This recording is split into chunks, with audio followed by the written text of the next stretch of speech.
Segundo denúncia contra Temer. Veja os principais pontos. Grupo arrecadou R$ 587 milhões em propina, segundo acusação.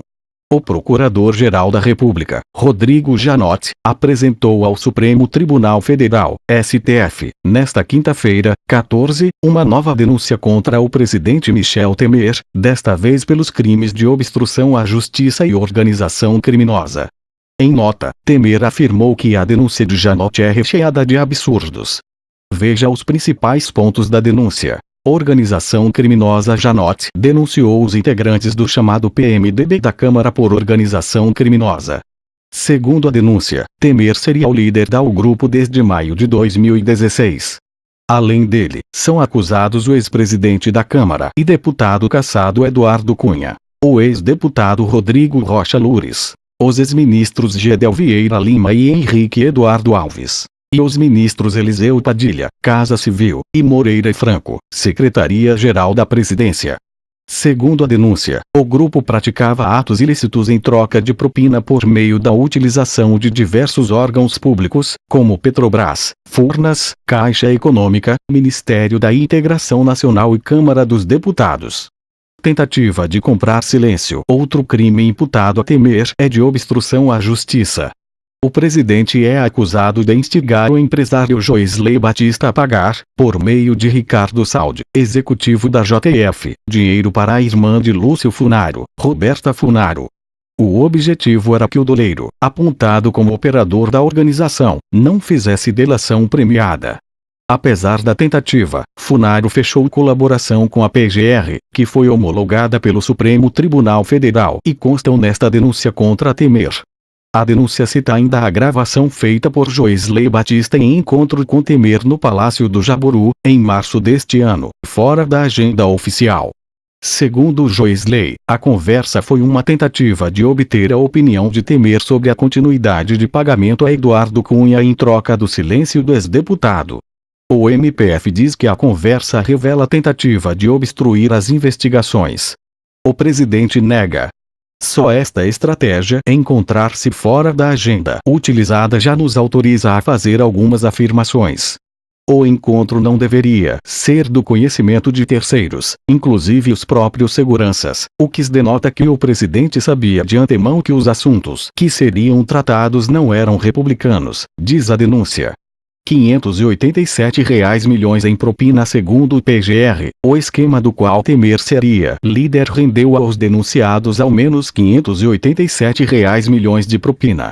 Além do PMDB, o núcleo político da organização era formado ainda por integrantes do PP e do PT, que compunham subnúcleos, além de integrantes do chamado PMDB do Senado. Para Janot, em maio de 2016, mês em que Temer assumiu provisoriamente o governo, houve reformulação do núcleo político da organização criminosa. Os integrantes do PMDB da Câmara, especialmente Temer, passaram a ocupar papel de destaque que antes havia sido dos integrantes do PT pela concentração de poderes na presidência da República. Depois de definidos os espaços que seriam ocupados pelo grupo dos denunciados, Temer e Henrique Eduardo Alves, que foi líder do PMDB entre 2007 e 2013, ficaram responsáveis por distribuir internamente os cargos. Por isso, recebiam parcela da propina arrecadada por Moreira Franco, Gedel, Padilha e especialmente Eduardo Cunha. Atuação em estatais e ministérios. A suposta organização criminosa liderada por Temer atuou em ministérios estatais, de acordo com a denúncia da PGR. Esse esquema de corrupção não estava adstrito à Petrobras, mas foi implantado em diversas empresas públicas, como Caixa Econômica Federal e Furnas, além do Congresso Nacional e de órgãos da Administração Pública Federal, diz Janot no documento. A PGR afirma que a Petrobras se tornou uma das principais fontes de recursos ilícitos que financiaram a organização criminosa em razão do tamanho da empresa, assim como o apetite da Petrobras por investimentos. De acordo com a denúncia, uma das diretorias que formavam parte do esquema era a Internacional, comandada pelo grupo desde 2008 com o objetivo de conseguir $700 mil mensais em propina. Os beneficiários seriam Temer, Cunha e Henrique Alves. Observe-se que o mecanismo se enquadra na regra de levantamento de propina pela organização criminosa. facilitações ou direcionamento de contratos, recebimento de comissões por intermediários e posterior repasse para integrantes do núcleo político, diz a PGR. A organização também teria esquemas envolvendo a Caixa Econômica Federal, Furnas, os Ministérios da Agricultura e da Integração Nacional e a Secretaria de Aviação Civil. A PGR aponta ainda um esquema montado dentro do Congresso Nacional para a venda de medidas legislativas que possivelmente ainda funcione. Propinas da JBS. A denúncia aponta que o empresário Joesley Batista teria pagado até R$7 milhões em propina a políticos do PMDB em troca de decisões favoráveis aos negócios da JBS tomadas pelo Ministério da Agricultura, cujos ministros eram do partido. Um deles foi Wagner Rossi, que ocupou o cargo de abril de 2010 a agosto de 2011. A peça ainda diz que Joesley foi apresentado a Temer por Rossi.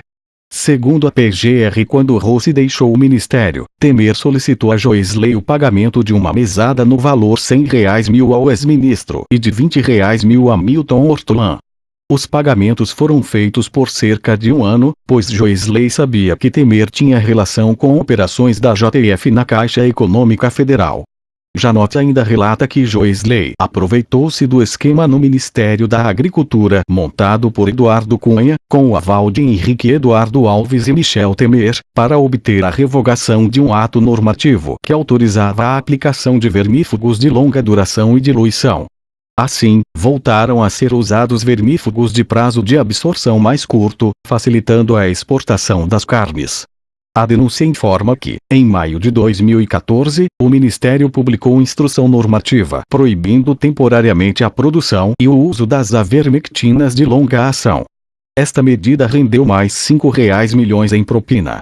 Uma planilha de Lúcio Funari com o codinome Joy, que tratava de negócios com Joesley, aponta a movimentação de R$7 milhões, sendo R$2 milhões em 18 de março de 2014 e mais R$5 milhões em 1º de julho do mesmo ano. Os valores eram repassados em dinheiro e emissão de notas fiscais com a JBS sem prestação de bens ou serviços. Em algumas situações, houve transferência de propriedades, como no caso de um helicóptero dado a Funaro.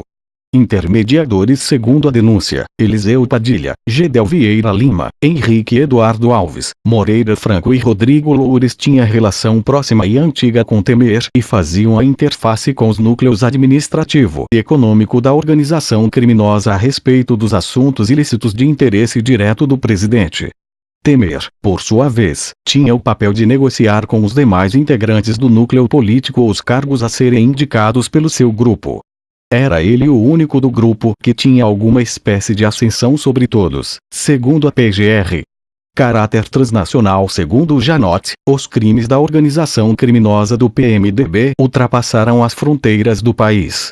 O grupo usava dois mecanismos de lavagem de dinheiro: transferências bancárias internacionais, com um mascaramento em 3 ou mais níveis para distanciar a origem dos valores, e a aquisição de instituição financeira com sede no exterior, com o objetivo de controlar as práticas de compliance e, assim, dificultar o trabalho das autoridades. A atuação da organização criminosa. A denúncia afirma que a organização criminosa do PMDB atuou nos governos petistas de Lula e Dilma e seguiu com o esquema de propinas depois de Temer assumir a presidência, em agosto de 2016. Como presidente, ele só pode ser investigado por crimes cometidos no exercício do mandato.